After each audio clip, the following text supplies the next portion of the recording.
Welcome to CinemaSpection. I'm Tim. I'm Corinne.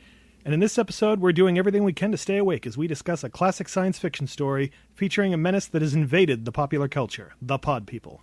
There have been 4 adaptations of this terrifying tale, but we'll be focusing on what was arguably the best and most celebrated, Philip Kaufman's chilling 1978 film of Invasion of the Body Snatchers. They come from a dying world. They drift through the universe, pushed on by the solar winds. They adapt, and they survive. The function of all life is survival. Sleep. Sleep. Matthew! Matthew! Matthew! Like the others. Elizabeth, wake up! Get you when you sleep. Sit up! Invasion of the Body Snatchers. It's got no detail, no character. It's unformed. All of a sudden, they're growing like parasites. Is it contagious? People are being duplicated. How do you know my name? I didn't tell you my name. Can't find anything in here that looks like a body. My side's nosebleed. It looked right at me. You're looking at it as if it was human. It was not human. Now, the classic fear begins to grow. We're being cornered. In a modern masterpiece of science fiction. They're barricading the street. Invasion of the Body Snatchers. Get down! Starring Donald Sutherland, Brooke Adams, Leonard Nimoy. Invasion of the Body Snatchers. From deep space, the seed is planted. Terror grows. A strange form of parasitic plants begins appearing all over San Francisco, just as what seems to be an outbreak of hysteria spreads around the city, with people becoming convinced their friends and loved ones have been changed.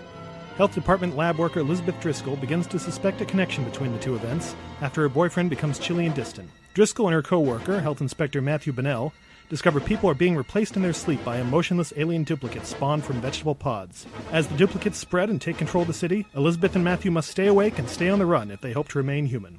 As usual, we'll be discussing Invasion of the Body Snatchers in detail, so if you haven't seen the film and wish to remain unspoiled, we recommend watching the movie before listening to the rest of this episode. Invasion of the Body Snatchers was released by United Artists on December 22nd, 1978, was shot in a budget for $3.5 million and made $24.9 million at the box office, a pretty solid hit, and is, of course, based on the novel The Body Snatchers by Jack Finney. So what were your first experiences with Invasion of the Body Snatchers?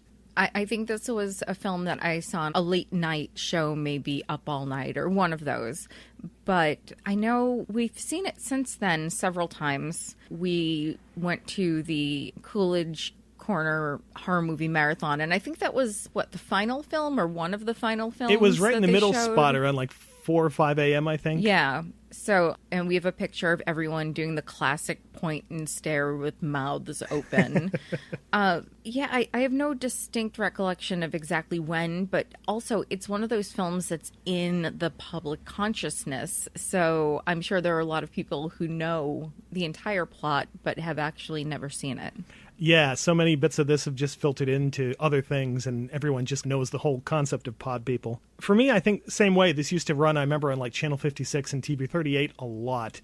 And this movie gave me nightmares and still gives me nightmares. I still have bad dreams about this movie. I absolutely love this. I do think, just at its very concept, it is one of the scariest movies ever made. And this particular version, I think, is the best and scariest version. It's disquieting, and I can see why you find it so scary. But it's not one that hits me where I live. I find it just viscerally scary, but also intellectually scary in many interesting ways. So let's talk about the pod people themselves. So this has been done 4 different times. There's 4 different movies. It seems like for a while there, it was every 20 years or so we'd get another one. In fact, I think another one is in development right now. What do you think it is that just keeps people coming back to it? I think it's very natural as you get older to all of a sudden not recognize your life, to not recognize what's going on in popular culture, and to feel like everything has changed and you've stayed the same, and why is everything different? And I think because that's cyclical, everybody gets older, and new directors and producers and actors rekindle this idea of things are changing, it's very upsetting, it's going to swallow me up. And I think everyone can relate to knowing a person who is just normal one day and then all of a sudden the next day they're acting strangely. They just don't seem like quite the same person. Mm-hmm. I remember certainly in like high school, you have a friend and all of a sudden the next week when you get back to school, they're not talking to you anymore for some reason and they're hanging with a different crowd.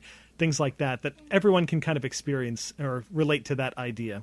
The pod people themselves and how the whole pod process functions, I find really terrifying and creepy too.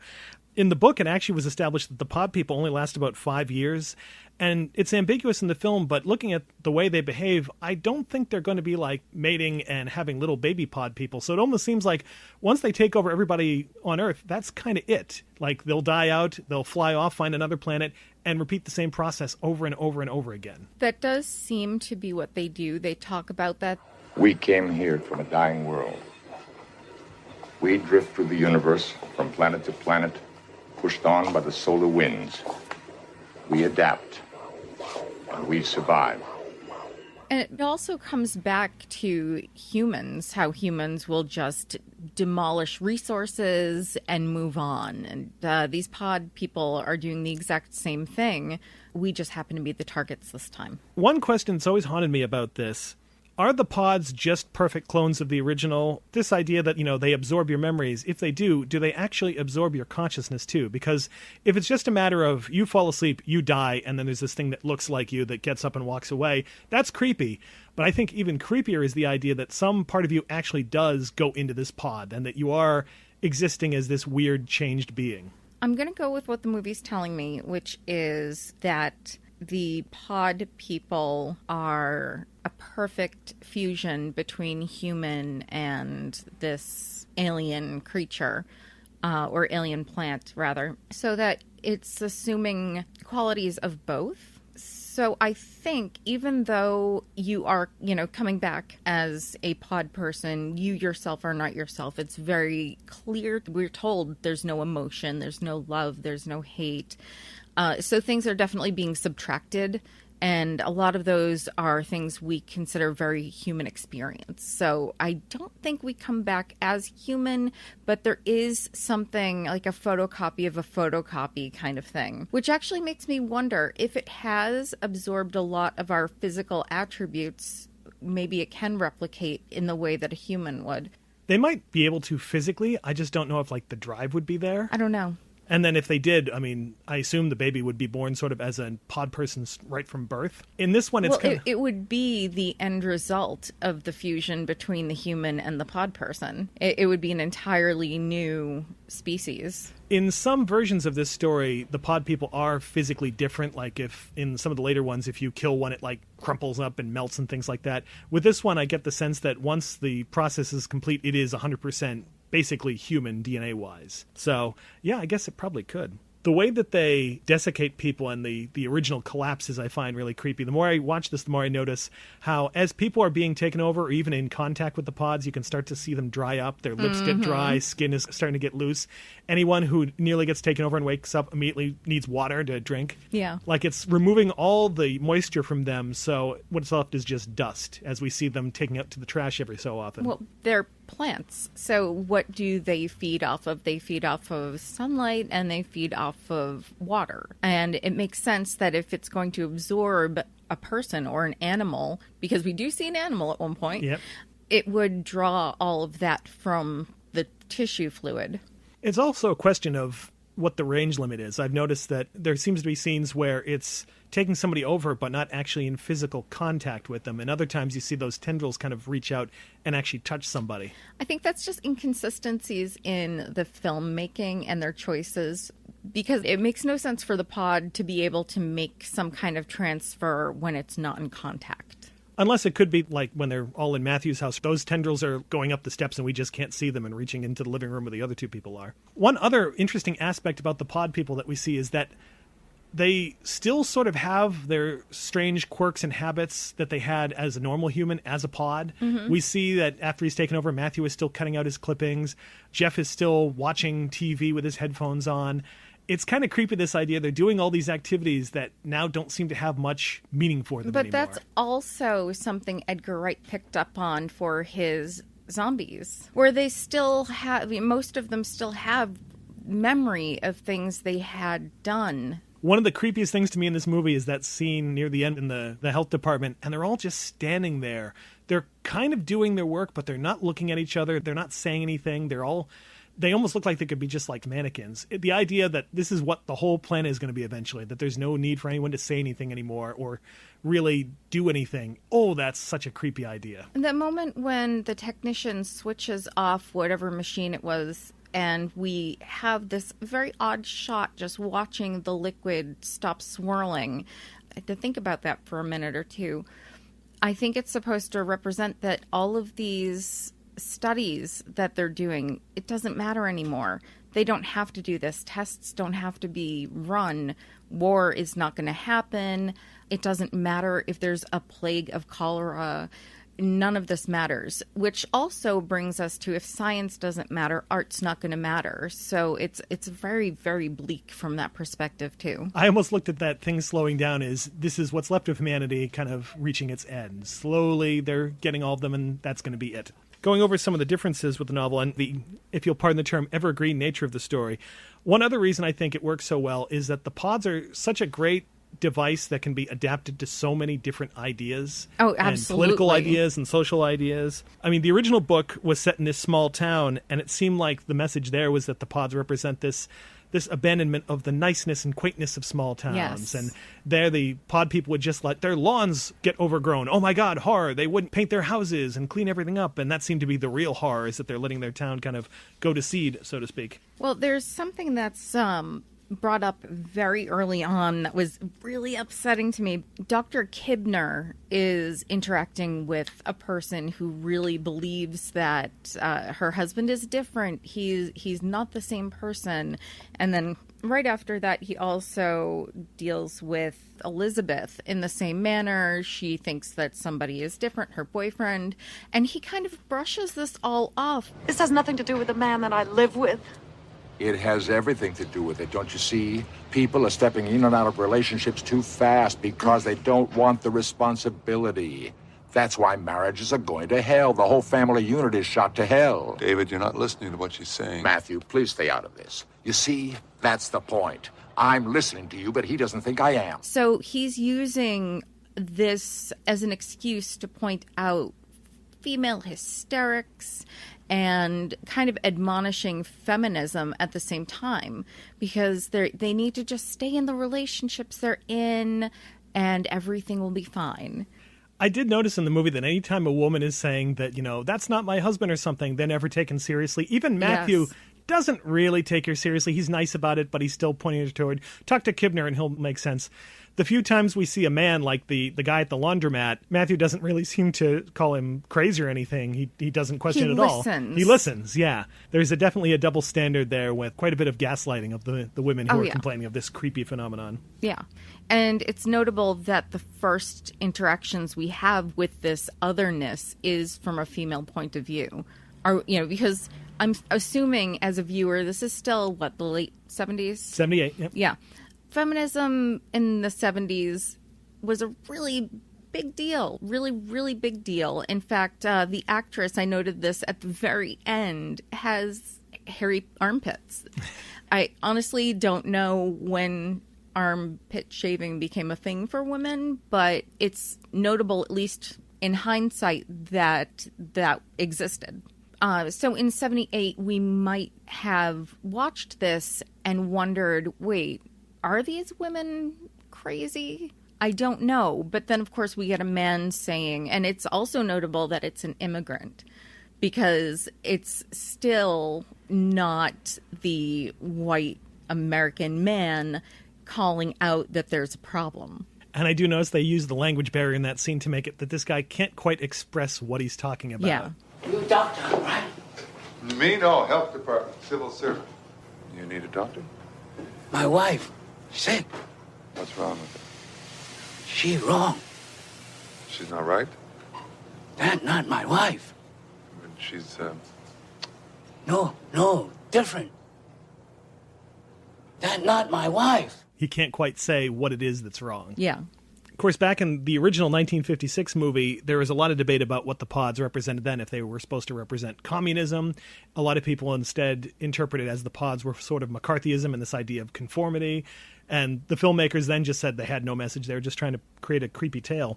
What I like about saying I have no message is that it gives the audience the free rein, basically, to dig deep.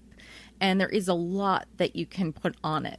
Yeah, and coming into this one, I do think that there are a couple specific, if not social messages, certainly the mood of the country that Kaufman is trying to tap into with this version. First of all, moving it out of a small town into the city is a brilliant idea. Talk about a place where you're going to be paranoid and kind of looking over your shoulder at people. Not knowing your neighbors, the fear that someone could attack you. That sense they discuss in the film about a city changing, how the character of a city changes over time, which, I mean, we kind of see here in Salem. But that's what I'm saying. Like, as you get older, things change. You just all of a sudden one day don't recognize it, and it's not what you remember. So is it you that's changed or stayed the same? And it just, the paranoia feeds upon itself. And I think that's one of the reasons why as people get older, they look back and they're like, well, in my day, X, Y, Z. It's like, well, when you were a child, your parents were saying that. That's, people change, culture changes, things evolve. Evolution does not necessarily have to be a good or a bad thing. Technology changes how we relate. Yeah. Right. So I do feel like a big part of the message is tapping into that. Our characters are all reaching middle age at one end of it or the other. And the specific choice to set this in San Francisco, I think, is kind of fantastic. I was wondering about that. Wasn't there a giant hippie movement? There was. Yeah. It was sort of the center of the flower power movement where, you know, the counterculture protesters, that famous image of the woman facing off with a National Guardsman with a gun and putting a flower in the end of it. This idea, you can win somebody to your cause by giving them a flower. A plant that will change them. Exactly. Into pod people. It started in Berkeley, but San Francisco kind of became the nexus of it. I mean, the hippie movements were there. You had music groups like Grateful Dead, more on that in a little bit, and Jefferson Airplane right there. And also thinking that this came 4 years after Watergate, when everyone's super paranoid, and this idea of conspiracies everywhere, that you can't trust the people in power, that they don't have your best intentions at heart. And we see that everywhere in this film. Every time they're like, well, the police will help, the police don't help. Or you call an official and that official suddenly knows your name but is also not helpful. So there's no one to turn to, no one in power you can turn to or trust. And also it's this transition point where after Watergate, everyone became cynical. The peace and hippie movements all sort of crashed down, and we're moving into the 1980s when everything became about, well, I want stuff, materialism. I should focus on me, not on changing the world. Not just materialism, but Cold War. So there was still a lot of low-level paranoia. There's one line that always strikes me as particularly materialistic. When Matthew and Elizabeth are hiding in the health department and the pods come in, you can hear Jeffrey. You don't have to leave the city. Nothing changes. You can have the same life, the same clothes, the same car. He's focused on the material trappings of selling it to them. Like, you'll still get all your stuff. You don't have to worry about that. This idea of you can still have the good life. And this was also sort of the era as people were looking inward, where we saw a lot of the pop psychology and kind of self-help stuff, and a lot of cults too. You had Scientology was getting really big again at this point. You had like the human potential movement about developing people to feel happier and more fulfilled, transactional analysis, primal therapy, the Earnhardt seminars, and this was 1 year after Jonestown. Interesting. It's really important to note that the idea that you wake up one day and one person or multiple people in your life, you think they've completely changed, that there's someone else, or you just don't recognize them. It's an actual psychological disorder. It's called the Capgras delusion. And it was established, like, I don't want to say established in the year of, but it was named in 1923. So even though it's really before all the pop psychology, that idea was firmly established and would have been something to reflect on. As you said, with Scientology specifically, the idea that there are dangerous people that don't believe the right things in the right way. I don't remember what they're called, do you? Suppressives. Suppressives, Yep. Yes. And Kibner, once it's revealed he's a pod person, has that line of don't be trapped by old concepts, which I think definitely fits in with that idea of these people, once they're in these movements, might look at the normal way of thinking, that's an old discarded concept, that's going to fall apart. This is the new way of being. This is where everyone's going to be eventually. So let's talk about the direction by Philip Kaufman, who, it's funny, I kind of underestimate him as a director. He's done some pretty good stuff. Outlaw Josie Wales. He helped write Raiders of the Lost Ark. He directed The Right Stuff, Henry and June, Rising Sun. But this one, though, the way he directs this film and just the atmosphere of paranoia he creates, I think is really fascinating. Unlike the 50s movie, I feel like all the pod people actors are pretty consistent with how they do their pod person routine. The flatness of it, the staring. You just look at somebody and you kind of get the sense of, oh, yep, that person's one of them. That person's one of them. When you watch the pod people in this film, it's very easy to think, oh, they're just a bunch of New Yorkers walking down a city street, just not even connecting with anything around them. So it speaks to the disconnectedness of living in a city, and the consistency is so important, because if you have one actor who decides to just go a little too far in one direction or another, it just shatters that illusion. And I think it's creepier that they all match each other tonally. Oh, absolutely. And this is something I noticed that Edgar Wright kind of took for Shaun of the Dead. This slow build that all this weird stuff is happening in the background of this movie that you're not quite aware of until the situation presents itself. When Elizabeth goes to work, and there's this guy just standing by the door, and as soon as she goes in, he follows her. And then you can see him walking around the background for the rest of that scene. That guy who, when she and Matthew are having a conversation, is just staring at them through the pebbled glass of the door. Things like that, they're really creepy. And the more I watch it, the more I notice this stuff in the background. The direction of the extras in this movie is so good. And also the way the film is shot. It starts off kind of natural looking. The lighting is normal. The angles are pretty normal.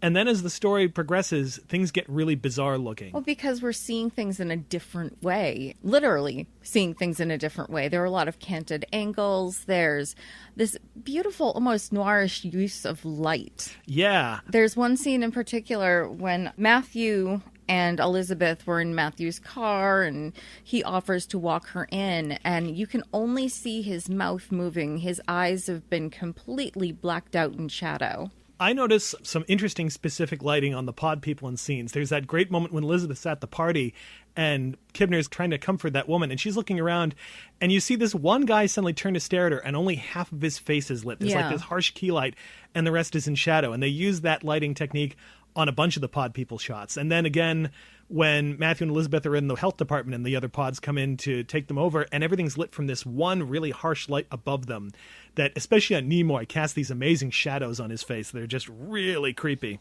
And the color, too. There's a lot of green and purple wherever the pods are involved, especially like that first shot when it starts to grow to take over Jeffrey, and there's this really weird, eerie purple light on it that seems to have no source, like it's coming from the inside the pod itself. These weird framings where the top of people's heads are cut off, and it doesn't look awkward. It looks just sort of claustrophobic. This was shot by Michael Chapman, the same cinematographer who did Taxi Driver, and he uses some of the same techniques to create paranoia. Shots hold just a little too long on people.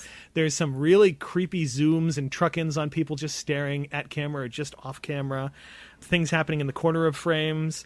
Some great use of wide angles, reflections, a lot of mirroring, great use of shadows. And some interesting handheld work and shots like through windows that really enhance this sense of surveillance and people being watched. Those scenes when Elizabeth and Matthew are walking through the streets, through the crowds, and it's all handheld, those are actually shot with a handheld camera concealed in a bag. Oh, wow. So a lot of the creepy extras aren't extras. They're just random people on the street who are just staring at people going by. What I love about that is the cameraman is literally involved in spying, basically. So he's participating in the movie's core message. I noticed one shot where one person passing on the street apparently sees the camera because they kind of do this double take of, hey, what's that? Yeah. But otherwise, it's pretty seamless. Or that amazing scene when Matthew brings Kibner and the police to Jeffrey's apartment house, and it's shot in this tiny room, and the only way they could shoot it was Chapman himself grabbed a handheld camera and is just running around doing these crazy zoom-ins on people because he just had no room to do anything else, but it works perfectly. The screenwriter for this, W.D. Richter, you might not recognize his name, but some of his movies will certainly jump out. Besides this, he also wrote the 1979 Dracula with Frank Langella, The Adventures of Buckaroo Banzai, which he directed, and Big Trouble in Little China. So if you're looking for something quirky in your movie, which this one certainly did, he is the perfect guy.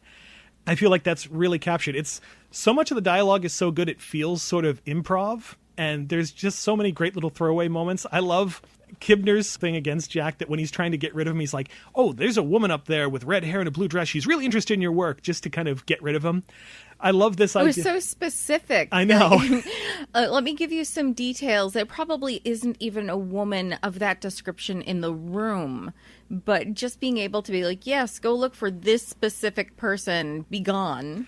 I want to get a copy of the script just to find out how much of Jeff Goldblum's dialogue is improvised and how much is in there, because it all works to character, but the way Goldblum delivers it, it sounds improvised. There's so many touches like that. So let's talk about the characters. First of all, Donald Sutherland as Matthew Bonnell, and he's a really interesting choice for a leading man. He's not your usual square-jawed hero like Kevin McCarthy in the old one. Not at all. I think he's an interesting choice because we would not suspect him capable of doing these things, and that, in a way, makes him the American everyman. He has a kind of menial job. I mean, he's a health inspector, and our first introduction to him is finding a rat turd in broth.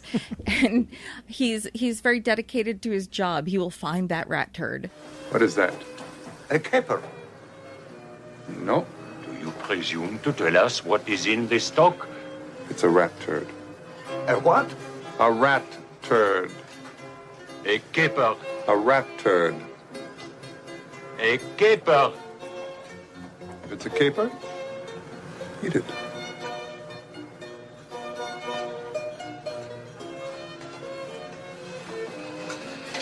I'm going to bring you up for permit revocation, Ori. You're charging way too much to be serving crap like that in here. And he takes real joy in being able to shut down places like that. And I like that he's sort of part of the government bureaucracy, and then once he becomes aware of what's happening and tries to fight against it, he gets caught in that same bureaucracy himself. Yeah, it's always interesting to see someone who's a part of the system be a victim of the system. I mean, that's something we see in something like Logan's Run, for instance. And just all these characters, there's such an interesting quirkiness that makes such a nice contrast against the pod people. That scene where he's cooking, I always have this backstory in my head that he's using his job as a health inspector to find out all these recipes for all these special dishes at these restaurants and then making them himself at home. That whole scene, the only thing I have a problem with, and this is a very personal problem, his countertop is also a cutting board. And I think that's amazing. And also, what happens if it gets gross? I don't know, maybe. You sand it down.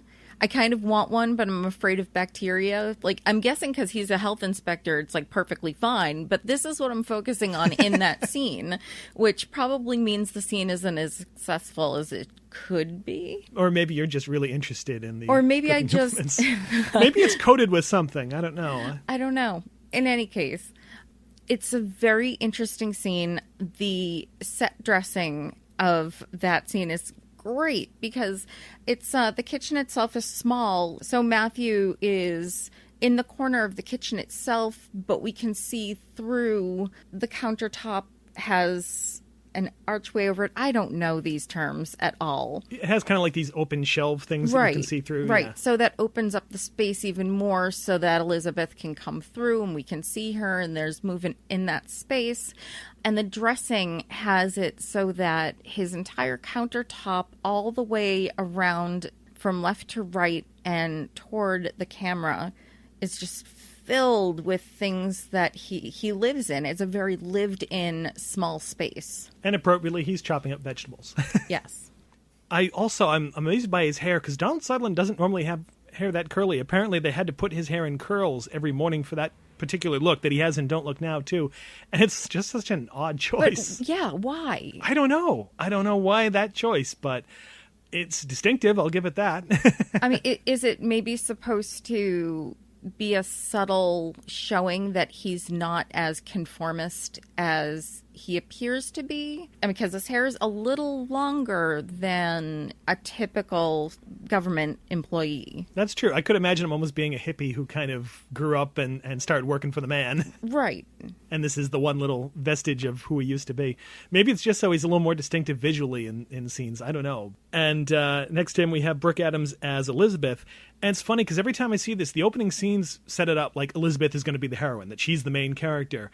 And it sort of shifts midway through to be focused more on Matthew. I'm sad that she does not remain a heroine. It's a missed opportunity. She is the first one who really clues on something going on, not just with Jeffrey, but she starts to put the pieces together about the plants being involved. Yes. And just how widespread this is and the networking of all these pod people working together. And she has the education and the scientific knowledge to be able to point out that this new plant that she's found is a type of Grex. This plant, I think it's a Grex. A what? Grex. That's when two different species cross-pollinate and produce a third completely unique one. And listen to this. Epilobic. From the Greek epi, upon, and lobos, a pod. Many of the species are dangerous weeds and should be avoided. See? Look how quickly it roots. And she has the language to explain these things. And our health inspector doesn't have that.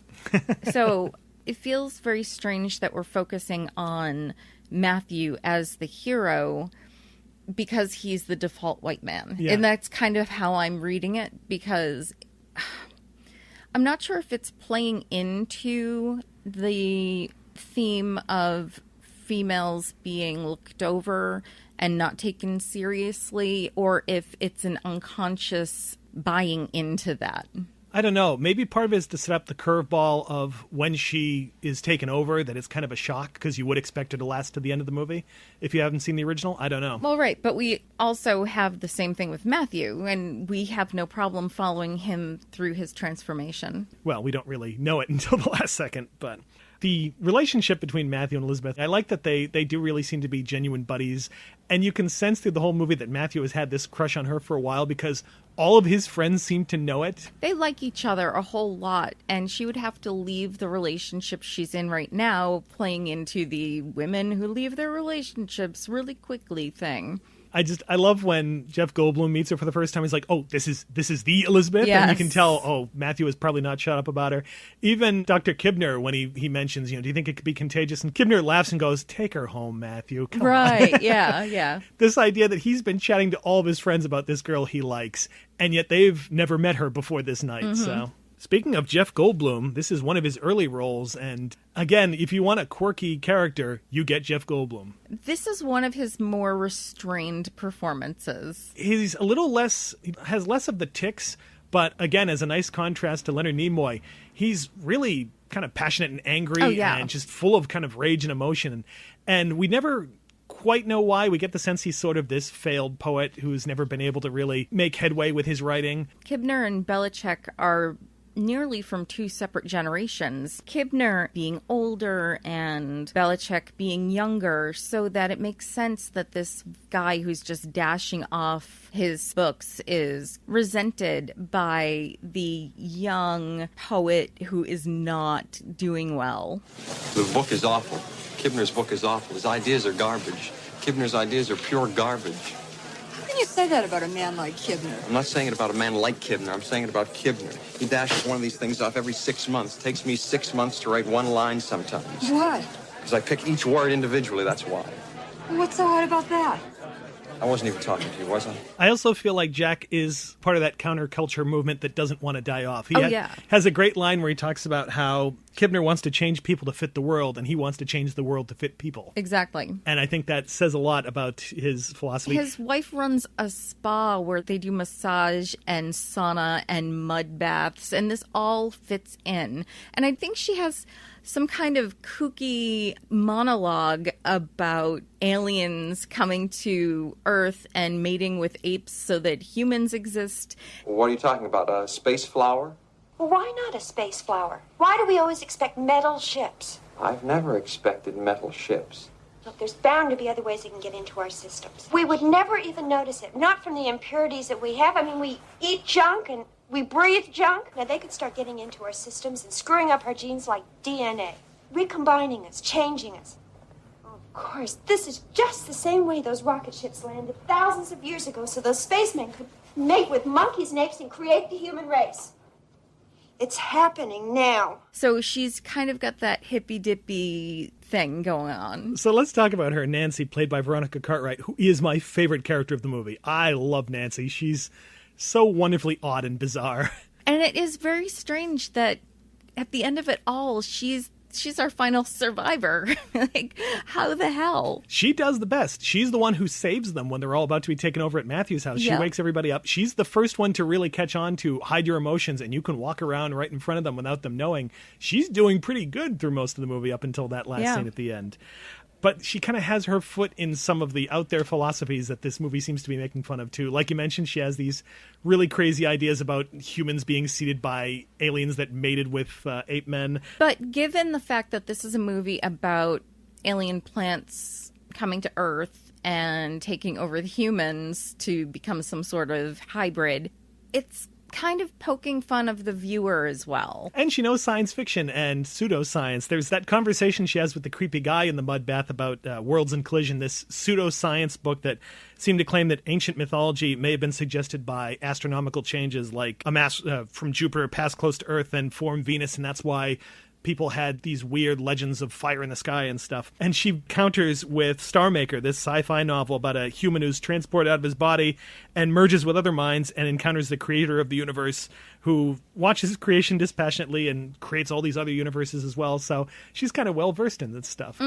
Plus, it's Veronica Cartwright, who I think is vastly undervalued as a figure in the horror and sci-fi genres.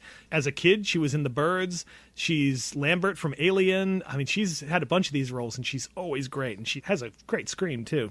And, of course, still playing in his lane, Leonard Nimoy as Dr. David Kibner. All right, here's a question. When do you think Kibner is taken over? Do you think he's one from the start, or do you think it happens somewhere along the line?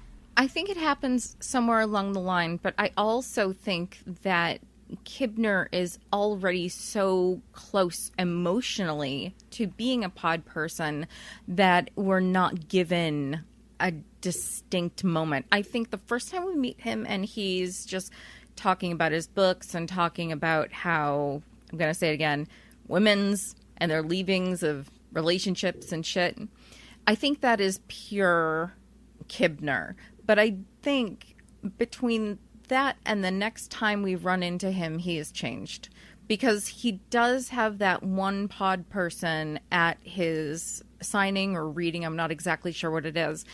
So I think it was kind of an immediate thing. We meet him, we get an idea of what he's like and what his values are, and he's taken over. See, when he's at Matthew's apartment arguing back and forth about what's happening, he feels like he could be human. He's actually showing some emotions and not acting like the rest of the pods. Oh, people, will you please listen to yourselves? Will you please listen to what you're saying? Look, I can deal with a body being moved. I can even deal with a body getting up and leaving. But when you start talking about his other body, her other body, people being duplicated, will you listen to how that sounds? Don't you think we know how insane this sounds? Do you think we've all gone crazy? You are trying to make us believe that we are seeing things. Why are you trying to do that? All I'm trying to do is help.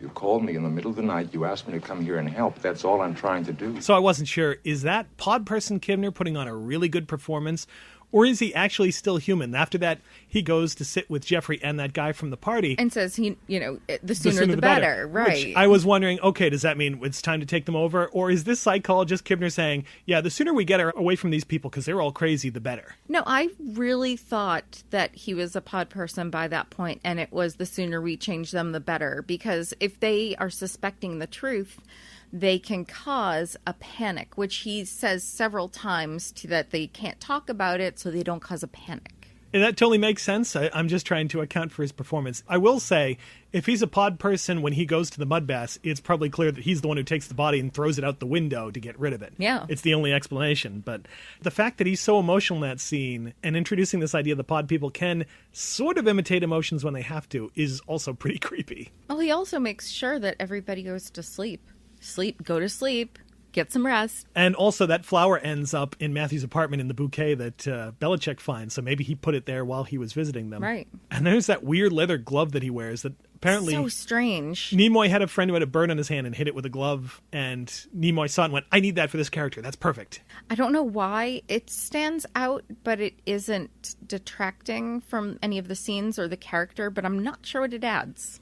It makes him somehow menacing to me in a way that I can't quite explain. Mm-hmm. I don't know why, but it's an interesting detail.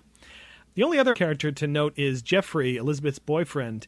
We don't get to see much of him before the change, but I feel like from what little we see, we sense that their relationship isn't perfect, that there are already cracks starting to form. Yeah, he keeps disregarding her feelings and downplaying the importance of her contributions to science, basically. You know, she's reading about stuff for her job, and no, he's going to be all over her. Oh, no, he's going to put on the game. Oh, he only wants to pay attention to her because he's happy because of the game. Indeed, some of these plants may thrive on devastated ground. Why don't we go up to Vail for the weekend? Fly up Friday, Huh? Okay, Huh? maybe. Sure. Jeffrey, I'm trying to read. You're in a good mood. Well, I got something to look forward to tonight. Why are? Jeffrey, What? I'm reading. Okay, I'll put the earphones on. There, see? You happy? Never mind. I'll go downstairs. It's very alpha male shit, and I think the movie sets us up to hate him enough that we're totally okay with him being taken over, and we're totally okay with Matthew liking Elizabeth. And the whole thing with the headphones, like he's kind of shutting out the world and shutting out her as well. That he's self-absorbed and in his own little thing. I will say Art Hindle sets the tone for the Pod People performances. He's the first one we see up close. And my God, he is creepy. As soon as he's taken over and just very calmly sweeping up his mortal remains and dumping him out in the trash, and he's just so robotic. He's really good. And that icy stare that he has, that moment when Elizabeth tries to hug him and he doesn't react at all, and she just is so creeped out, she backs off and just like, knowing something's wrong. Feel how dispassionate he is. Yeah. Ugh. Let's get into the music score, because this is a really interesting, odd score. It is. It was composed by jazz musician Denny Zeitlin, and amazingly, this is the only movie score he did, which I think is kind of a shame. The original idea apparently was that Matthew was going to be a jazz musician, and Zeitlin was going to compose all the pieces that he'd play, and that was sort of a bend, and the only bit of that left is when Elizabeth visits Matthew in his apartment, you can hear one of those jazz compositions playing. But it has this really askew quality, like the notes are just a little bit off in a way that it just feels wrong. And that's a really brilliant way music can contribute to the atmosphere of a film without turning the volume up, for instance. It makes us uneasy. And there are points where I can't tell how much of what I'm hearing is the score or sound effects. There's a scene where they're all running and they're running downstairs, and I hear rhythmic footsteps. And I think, okay, well, these are the characters running. Sometimes running has rhythm, but it fits in with the music so well. I don't know if it's the music or the sound.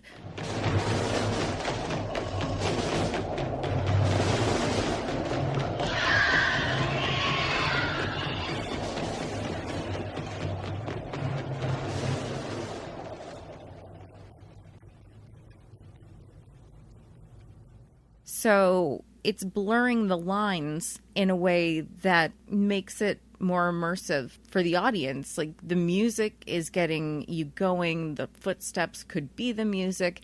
Which is the imposter? I don't know. And there's a scene like that in the laundromat when Matthew is taking his clothes in. We hear all these weird metallic clanging noises that at first you think is the equipment in there. And then once he steps out and that's still going on, you realize, oh no, that's part of the music score. It's really weird. Things are not what they seem to be. And then there's those creepy low electronic noises that play during a lot of key scenes, especially during the chase scenes. There's some orchestral stuff, but a lot of electronic stuff kind of layered over it.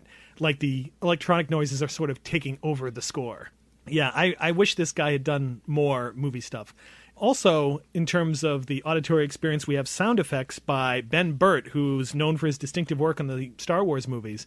And man, some of the sounds he comes up with for this involving the pods, those creepy breathing noises that you hear when they start to open, he made those by recording through a scuba regulator, the very same regulator he used to make the classic Darth Vader noise. Aw. I like how experimental he gets. He's not afraid to think outside the box when it comes to these sounds. Apparently they tore up every kind of vegetable they could think of for all the sounds when the pods are opening.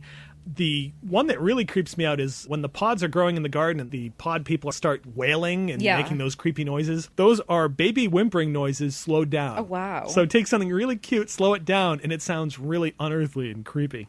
And the fetal heartbeat noise, he recorded his pregnant wife's ultrasound.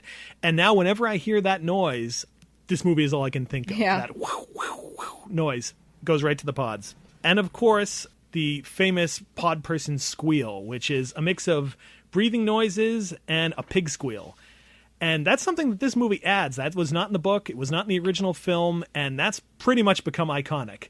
Just anytime something weird, you do that thing, and people kind of know what it is. And from that point on, it's in all the other Body Snatcher movies. Yeah. Also notice that the natural noises, birds, animals, kind of fade out as the film progresses. I didn't notice that. I'll have to watch it again with that in mind. Also, if you listen closely, for most of the film in the background, in any exterior scene, you can hear the garbage trucks that are constantly running. I mean, the first shot of the movie, once we get to Earth and get to San Francisco, you can see one go by. Which says a little bit about the disposable culture in humanity, how we just throw things out to buy new things, to throw things out. Get rid of your old life, grab a new life. Right. Yeah. All right. Let's talk about the big one that this movie is remembered for, the ending. What did you think of the ending the first time you saw this? It's unsettling because we followed this character through an entire journey at which we get to the point where we think he has survived. We think he has managed to hide amongst the pod people, and to find out in the last minute that he didn't. And this tertiary character who has been in and out of the plot is our actual survivor. It's so upsetting. It's like we were following the wrong person. We, the viewers going on this journey with Matthew, are also changed to pod people. When it was shot, the original shooting script did not have this ending. Really? Kaufman, Richter, and Sutherland were the only people who knew what they were going to do. The original script, as a way to keep the studio from messing with the ending, the scripts all had this ending where it would have played out exactly the same way, except that when Matthew and Nancy see each other, they just kind of give each other a nod and walk off, with this hopeful note that these two learn to survive in this world. Okay. That's way too hopeful for this movie, honestly. But that was just a fake out. So when they went there to shoot it, supposedly even Veronica Cartwright didn't really know until Sutherland pointed at her and mimed doing the scream. I think they shot it as two concurrent shots zooming in on each one. So that first look of shock is real, that she did not know that was coming. And I've got to comment on, I mentioned how great a screamer Cartwright is. Her final scream is amazing in that it has stages the way it's shot. First, there's that initial shock of, oh my God, they got Matthew. And when we cut back again, it almost seems like there's anger to her scream, as in like almost like she's saying, shut up, you're going to give me away. Well, there's betrayal. Yeah. And also, because she's screaming like that, because she has had that reaction, she has revealed herself. And then the last one is where she's screaming and sort of crying. It's almost this sense of she knows now that she is finished, that that's it, that there's no hope. And it's amazing how much they can telescope in that one scream in terms of this character kind of realizing her fate. The ending of this movie goes completely against the original book. The original 50s movie, it ended originally kind of an oblique ending, and the studio made them shoot this epilogue that suggests maybe humanity will fight the pods successfully. The book is weird in that scene where Matthew is torching the pods in the greenhouse, after the equivalent of that in the book, the pods just decide, you know what, we're having a tough time here, let's leave, and they all just fly off into space. That's not a fantastic ending. It's an awful ending. Yeah. It just comes out of nowhere. And then the pods that are left just kind of live on for like 5 years and die off, and it's just considered one of those weird little things that happen in California, and that's it. And boy, that feels so wrong. And I remember reading the book after seeing the various film versions of this and going, wow, that is just not the ending this story needed. And it's funny, the more I watch this movie, I feel like there couldn't be any other ending because it gets so bleak, and as everything closes in on Matthew, I don't see how it could go any other way. All right, a little trivia from the movie. Speaking of the Grateful Dead, as we did earlier, Jerry Garcia actually provides the music for the busker that Matthew encounters on the street. And that's something we didn't talk about. I just wanted to take a minute, a little shout out for whoever decided the only way we were going to recognize the busker turned half dog, half pod person was if they played some of the banjo music when we have that dog busker thing revealed. That was very upsetting for me.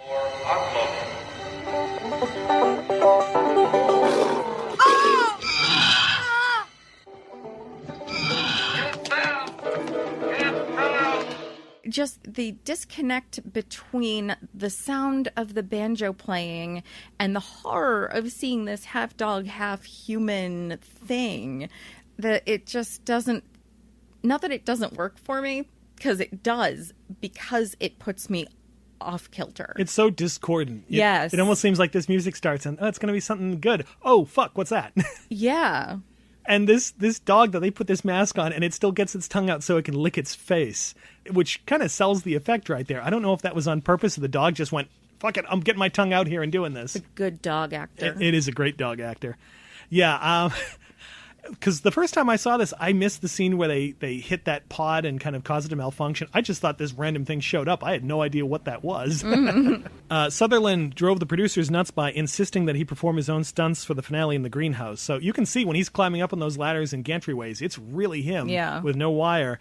And he was nearly lit on fire during a shot where the fireball kind of blasts out of the greenhouse as he's running away, and he barely dodged it. Was that the one that went to print? Yeah. And the one that hit that extra and he gets wiped out and hits the ground. Yeah. Sutherland was also hit by a car while filming one of the running scenes. He said that as he bent over the hood, he could see the driver mouth the words, "Oh my God, not you." Okay.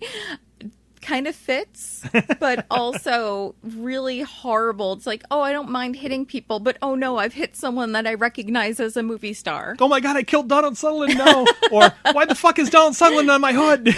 I will not be remembered as the person who killed Donald Sutherland with my car. I'm sorry, you were great in The Dirty Dozen. I didn't mean it. Apparently, Sutherland and Adams had themselves a foot race while shooting one of their running scenes too. They were doing the running and Kaufman yelled, "Cut," but they kept going. Adams won, wearing heels, no less. Because we have to be prepared for every situation, even if it is running from a dude in high heels. When Elizabeth and Matthew are getting the ride from the cab driver is played by Don Siegel, the director of the original 1956 Invasion of the Body Snatchers. And if their reactions of fear in that scene seem real, it's because it kind of was. Siegel decided he didn't want to wear his glasses for his big cameo and couldn't really see very well, and he's really driving. So they were kind of terrified about his driving ability when he's basically blind. Robert Duvall, for some reason, appears in that one shot in the beginning of this movie playing the priest on the swing. That was so strange. I know. He was paid with an Eddie Bauer jacket. I don't know why. I don't know if it's just so Maybe the audience he wanted the jacket. Well, and I understand, jacket, great, but putting Robert Duvall in this one shot, I don't know if it's just so people would be like, hey, wait, is that Robert Duvall? And just kind of put them kind of off their game a little bit. I wonder if it's supposed to make us think that he's going to play a bigger role in it, the way that Drew Barrymore is the first victim in Scream, but because she's Drew Barrymore, we think she's going to be the hero. Maybe. I mean, the camera doesn't even get very close. You just start to make out that it's Duvall, and then it cuts to a point of view shot, and then he's gone. He's out of the movie. He might have worked with Kaufman before, maybe on the Great Northfield, Minnesota raid. I don't know. Of course, Kevin McCarthy from the original film has a famous cameo in this one, which almost makes this out like it's a sequel. Like he's been running ever since 1956 trying to warn people about these things. Mm-hmm. Apparently, when he was filming, he was spotted by this naked homeless man who asked what they were filming, and when he was told, he suddenly decided, well, the first one was better, and walked away. Haven't seen the newer one, but the first one was better. Thanks, naked homeless man. Brooke Adams' nude scene in the greenhouse was refilmed with clothing for the TV version, which I remember as a kid, that she had clothing on. And actually, that would make sense. You'd think that, the pod person, Elizabeth, would just grab her original version's old clothes, dust them off, put them on. Yeah. And as a publicity stunt, when this movie opened, replicas of the pods were set up all over Los Angeles for the premiere. I love that sort of marketing. It usually ends up in terror or chaos. I seem to remember a cartoon character light up sign thing that happened in Boston. Yeah, the Moonanites from yes. Aqua Teen Hunger Force movie. Yes. Yeah. Or I remember before The Ring came out, they promoted it by putting blank videotapes with the creepy film from that just in random buses and in random shops, and people would pick it up, bring it home, play it, and see this weird fucking video. Mm-hmm. I wonder what it would have been like seeing this movie, being creeped out, and then you're walking down the street, walking home, and oh, there's a pod just sitting by the street. Of course, the legacy of Body Snatchers is huge, and this movie in particular inspired quite a few things. There was a third film directed by Abel Ferrara, Body Snatchers, which relocates the story to a military base and kind of makes the pod people a metaphor for the dehumanization of the military. I think it's pretty good. The special effects are really good in it. It has a great performance by Forrest Whitaker. The fourth one, which is easily the worst of the adaptations, The Invasion, stars Nicole Kidman and Daniel Craig. It's so close to being really good because it has a great central idea of taking it political. The pod people start taking over, and it makes the world a better place because there's no more war, no more differences. People are getting along just because they no longer have any emotions or drive.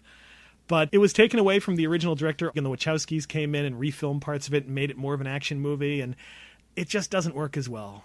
Although it does have Veronica Cartwright in there in a cameo, which is nice. And then there were films like The Puppet Masters with Donald Sutherland again fighting aliens. Just so many things. This whole idea of pod people in society is just taken over that you can just say it to anybody and they know what you mean. In fact, Edgar Wright did basically pod people in World's End. That is true, yeah. And these creepy people who are promising, oh, this is better. You'll be happier this way. Things will be better this way if you just let this happen. Yeah. Okay, what's your favorite scene? I will stand very far away from saying that the kitchen cutting board scene is my favorite. It might be. But cutting board aside, my favorite scene is when Matthew is holding Elizabeth as she's slowly dehydrating and dusting away. It's just... Oh, mine too, actually. That was the one I put. Just the emotion he's able to get, to come to that place emotionally, to just not be able to tell this woman, I love you one last time. And then he lies to her and says, oh no, we're going to get on the boat. It's going to be fine. Everything's going to be okay. He seems to know that this is it. But yeah, he wants her the last thing she might hear in her sleep to be this. And the special effects of Brooke Adams decomposing are still so good. That moment where you can see like her face rippling and then it starts to all pull into one side of her face. Like I think they had wires attached to the skin and yanked. And then she just collapses. Oh, it's just horrifying. Elizabeth. The boat's there, Elizabeth. The boat's there. It's going to take us away.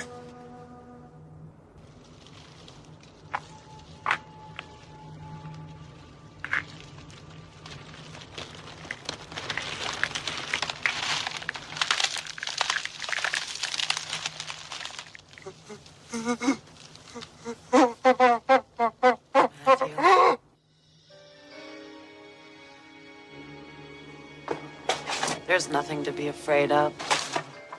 They were right. It's painless.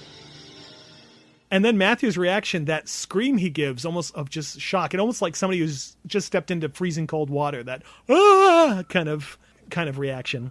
And then, worst of all, to have this woman that he's in love with stand up naked and like trying to entice him to join her.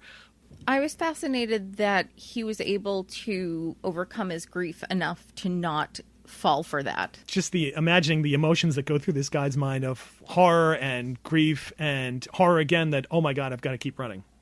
All right, what are your recommendations? Okay, so I have two, and I'm going to go with Day of the Triffids, only because invasion of plant-like creatures, and I think that might be almost where the similarities end. But I'm going to also recommend something that probably everybody has seen, but I think it has more similarities to this film than you might think on the surface. Troll. Oh, interesting. Troll. Plant-like creatures changing humans into human-like things. Fairies, stumps that can talk, trolls, things that are vaguely humanoid but absolutely not human. And you actually have the visual of people turning into pods that open. Yep. There's that great scene, I think, with Julia Louis-Dreyfus's character just emerging from one of these pods. I think there's even a reference where they're watching this fake horror movie in there where, you know, your bird is now a pod person from the planet Mars. There is, yeah. It's just not the first one I think people would come to. One for me that comes close to kind of matching the level of paranoia in this one is the original Stepford Wives. That which you were talking about, this idea of women being devalued and not listened to, and sort of the gaslighting. That's all over that movie. Yeah. With all these women suddenly acting really strange and creepy after they've moved to this little village. The other one I'd recommend, which doesn't get a lot of credit, but I think is pretty good, is the film adaptation of Robert Heinlein's The Puppet Masters, again with Donald Sutherland, where they're fighting these parasitic creatures that clamp on people's backs and can control them and use them as hosts.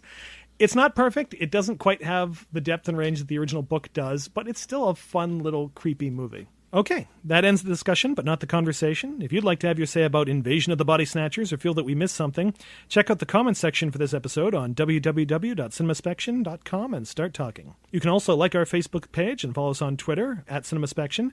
For our personal accounts, I'm at TimosaurusR. I'm at The Lady Latte. Our show is available on both iTunes and Stitcher, so if you like what you hear, please subscribe, and if you have a moment, please leave us a review there. We appreciate your feedback, and your reviews help increase our visibility. We'll be back to discuss another movie next time. Until then, thanks for listening, and remember to keep watching closely. There's more to a movie than what's on the screen.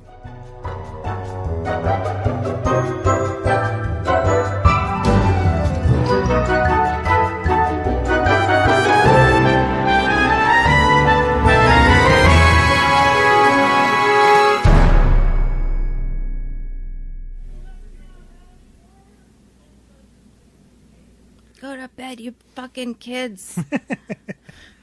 I'm a pod person.